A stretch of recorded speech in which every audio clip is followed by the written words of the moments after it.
চলতি ২০২৪-২৫ অর্থবছরের প্রথম ১০ মাসে জুলাই থেকে এপ্রিলের মধ্যে বাংলাদেশ বৈদেশিক ঋণ পরিশোধ করেছে ৩৫০ কোটি মার্কিন ডলার, যা আগের পুরো অর্থবছরের মোট পরিশোধের পরিমাণকেও ছাড়িয়ে গেছে। শুক্রবার ৩০ মে অন্তর্বর্তী সরকারের যুব ও ক্রীড়া উপদেষ্টা আসিফ মাহমুদ ভূঁইয়ার ফেসবুক ভেরিফাইড আইডিতে এক পোস্টে এ তথ্য জানান।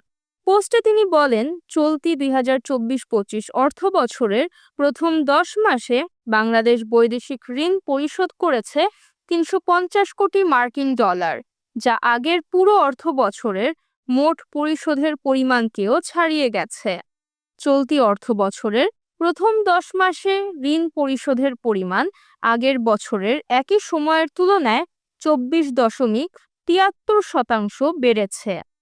আরও বলা হয়, এই সময়ের মধ্যে বাংলাদেশ আসল বাবদ পরিশোধ করেছে প্রায় ২০২ কোটি ডলার, যা গত অর্থবছরের একই সময়ে ছিল ১৬৬ কোটি ডলার, অর্থাৎ ৩২.৮৬% বেশি।